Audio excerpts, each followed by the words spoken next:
I want to welcome everyone to our workshop on what it looks like to see Brightspace as a student. So I'm going to do a screen share.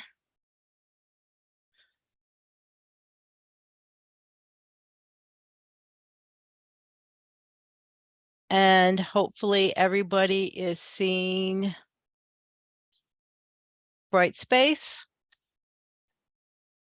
I have so many screens in front of me. I know I'm going to get confused. Okay, so I'm in as my test student, Lou Grant. And on the homepage, the landing page, they do see some things that are different than you have. So of course they do not have the quickly course tools. And under the Brightspace resources, they're only seeing the learners. They don't see the instructors. And then this is all still the same. I'm going to go into my test course. Now, you saw the announcement, hopefully, that was in Oswego today, on yesterday. This is what the toolbar is going to look like after the upgrade tomorrow, after I make the changes, and what the homepage will look like. So I don't have any announcements. I forgot to put an announcement in, but we've changed it to the slim widget announcement, which you'll still see the announcement, but they can expand it if it's very large. So it's not taking up a lot of real estate. And then the tutoring services has been changed to a widget, and it's now on the course homepage and no longer up here. And then the calendar, and then what's due when. We received quite a bit of feedback that didn't always reflect properly. So we've removed it for now until we learn more about it. So I'm going to go into my course. Kathi, before you do that, on Yep. the previous page, Yep. just one thing, both for you and your students, on the calendar widget, if you grab the pull down, you do have the one right next to calendar. What? So where it actually says calendar and there's the little widget. Oh, okay. If you use that to go to calendar, you will see the entire calendar for everything in all of your courses. Oh, that's So, good to know. Yep. I did not know that. And it's just an expanded view, and it makes it a little easier, especially for students, to keep track of what's due in all their courses. Right, because it's important to know that on the campus homepage, the calendar does not pull from the courses. So thank you, Doug. So I'm going to go back to the content. So I have set up some Zoom hours, and hopefully, yeah. So as a student, I can see the hours. Somebody had said that they had trouble yesterday with Zoom last semester, and it opens up in a new tab. So just going to go back to my table of contents, and in module 1, so this 0 of 7 topics completed means that they've clicked on the topic or not. So this is a web page, and they have the ability to listen to it.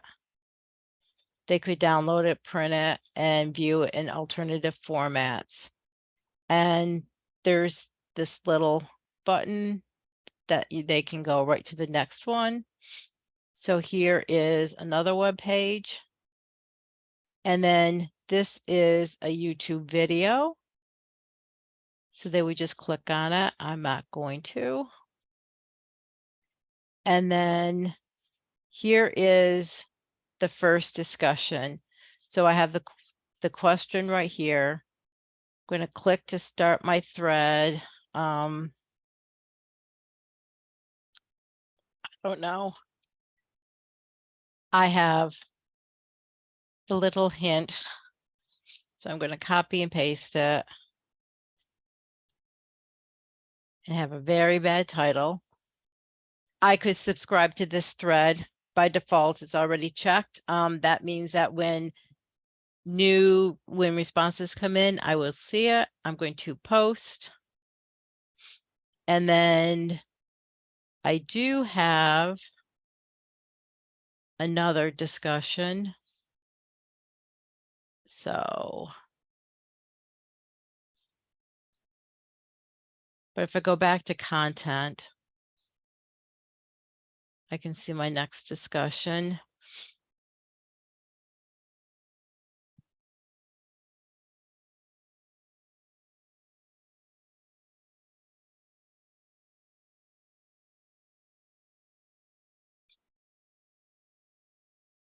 Post.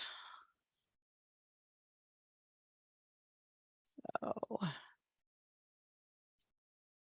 I didn't realize it does that. It takes you out. Did you know that, dog? Yeah, I think I did that. It takes you back Okay. to the forum. Yeah. One thing that is nice though is for each individual student, it keeps track of it. If you go ahead and click module 1 discussion, module 1 discussion 1 or discussion 2, is you'll see for each of the posts, it keeps track of how many unread posts there are and how many replies there are. So it's pretty easy to just on a glance keep track of where you as the student are in regards to your progress through a discussion. Nice. It's also Oh, very handy as an instructor. yeah. So this is an assignment. And I have it set up to upload a paper. I don't know what I can upload here.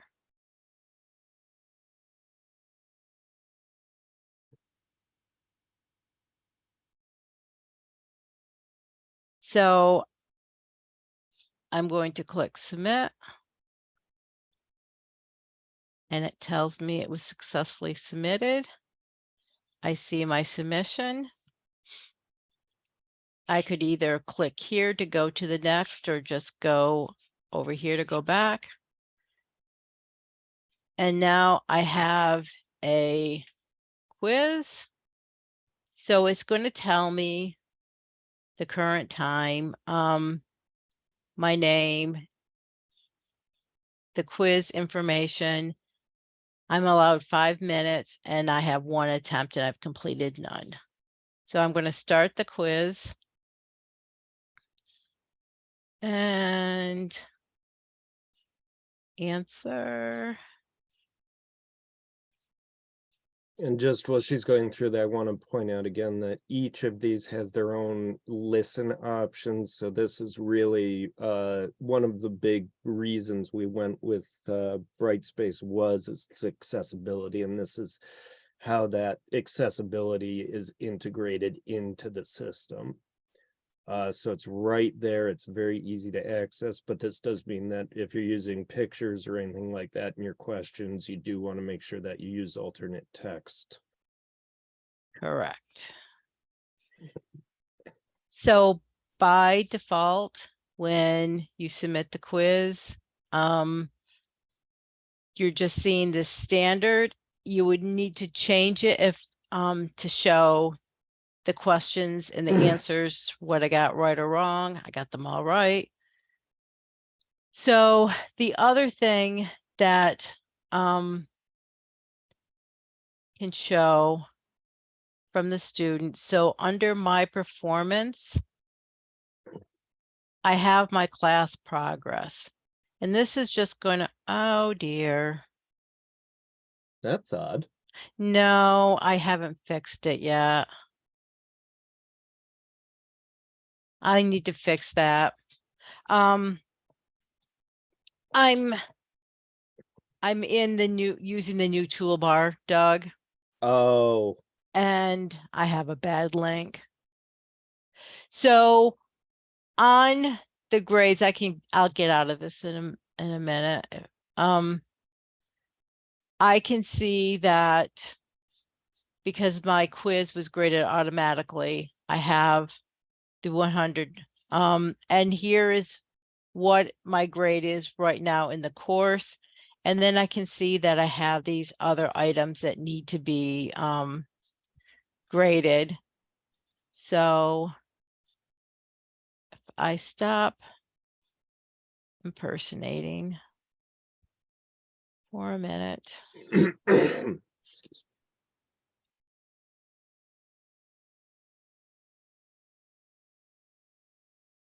And just quickly grade these.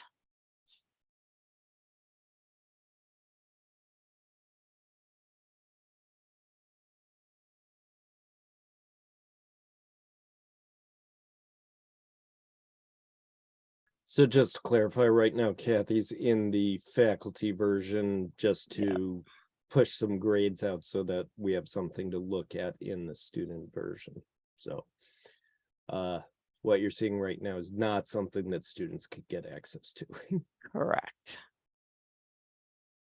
And Doug, you can give them any other pointers while I quickly do this. I think the only other thing I would note is we sort of touched on this a little bit yesterday, but with assignments, there are a couple of different assignments you can give to students.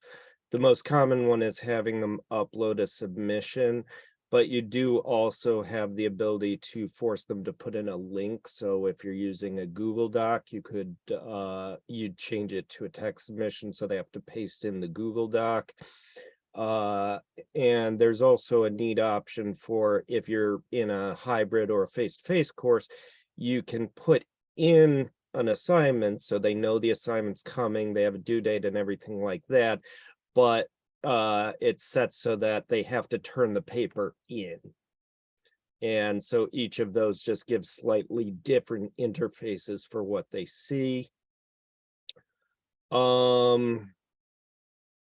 As with a lot of things in and just tell me when to stop talking, Kathy. No, you're fine. As with a lot of things in Brightspace, there are multiple ways to get to the same thing. So you can go to your grade book as a student, and that gives you a very nice overview of all your grades and your comments, but you can also go through class progress. The thing to know about class progress is if you want to see the feedback on an individual thing, you don't go to grades. You go to that individual thing. So you'd go to your discussions or your assignments or your quizzes on the left in order to see the individual feedback. And it would be in the details, which I don't have any. I didn't do anything. And that's the only area that's I've found occasionally misleading. And the reason for that is the feedback on the grade. So if you click on grades, you'll still see a details option. No, yeah, that one. You'll see that feedback option, but it's usually blank. And the reason for that is that's feedback on the actual grade. So you would use that if you give a student a 0 and you want to say you got a 0 because you didn't turn anything in. But if I actually put feedback on the assignment, that lives under the assignment. So that's just something to know. Other than that, for the most part, we have not had too many problems once we figured out things were working on our side of the house with students not being able to find their feedback or having questions about their feedback, as long as you've set the feedback to actually release. Right. And that was a whole bunch of stuff in a very short period of time. So please ask follow-up questions once Kathy's done. You have them. Well, so we're in the progress. I switched the toolbar so it wasn't broken. I'll just go back to the grades again. And they have that quick overview. And it's showing I have it set up to show the points and then the percentage. Oh, can you make the quiz text larger? I'm sorry. Lynn.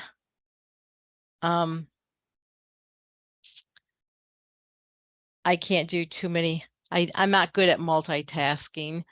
So And I'm sorry, I missed that comment. No, I supposed just to be my wondered job. if the student has control over making the text oh, larger. okay. That's all. Yes. Thank you. They could blow up their screen. Yeah, there's a couple that the options are not built into the Brightspace interface. They're built into the web browser interface. So there's basically on the left-hand side a zoom button that just allows you to zoom in, and that's been the best option, and it works really well. Also, Kathi, the view that you use to get to the grades is not, I don't think, the same view that students have for the grades. I'm in as a student. So go to, oh, okay. It may just be that you don't have any comments and that's why it looks. No, I different. don't. I didn't put in any comments. Okay, that's why it looks different from me. Right. I'm sorry. Yep, that's what I was saying. The other thing I would just let you know is you can eliminate any of these columns. So if you don't want them to see their points, you can turn that off. If you don't want them to see their percentage grade, you can turn that off. It does look different from the student side and the faculty side. On the faculty side, you'll see a blank column. On the student side, they don't see anything.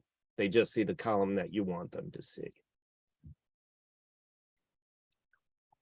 I would just pop in too that students really appreciate. One thing I like about Brightspace is you can actually show them the distribution of a test instead of just like an average or something. And I think the distribution, students told me they really like that last semester.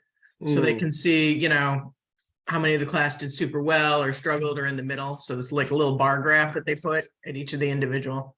Yeah, there's a good pedagogical argument for letting students know how they stand in the class.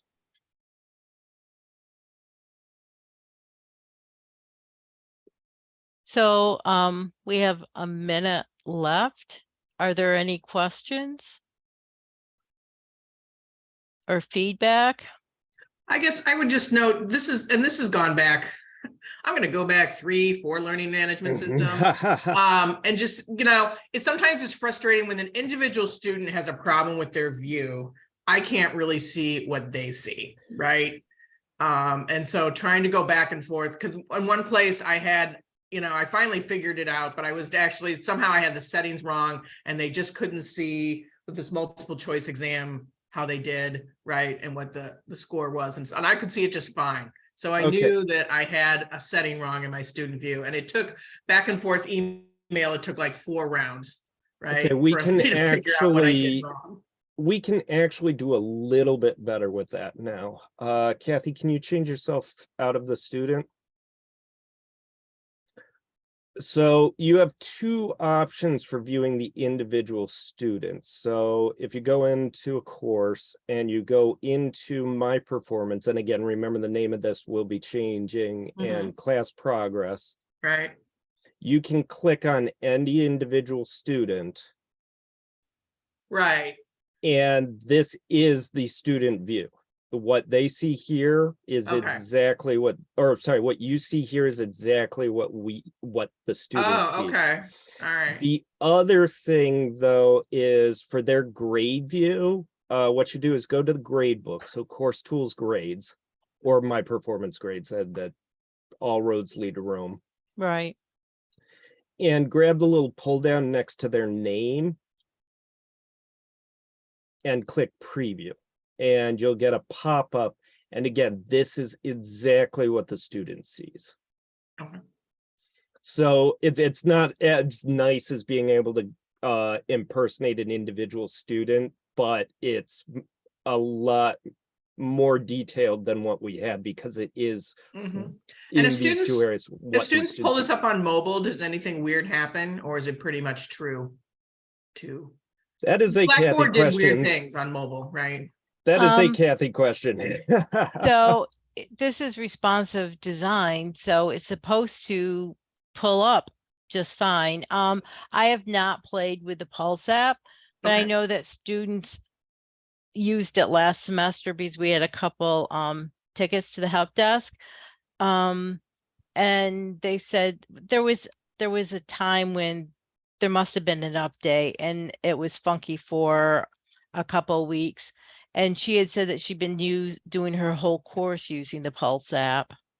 Now, what we've always been told is when you're really doing your coursework, you should use the mobile browser on your mobile device and not the app. But she seemed to not have an issue. That was the other reason to go, one of the deciding factors was that Brightspace was responsive design mobile first, Mhm. knowing that that's what students tend to use is a mobile device. Okay. My vague recollection is that, and this pops up when you use Pulse, that it recommends you don't use Pulse for uploading assignments, that you use the mobile app for that. But I think for everything else it works pretty well, but I can't find it. They have a page when you open it that says, hey, here's what it's really good at. Here's what maybe you want to use your mobile browser at. All right. Well, thank you, everyone. Thank you. Thanks. Thank you.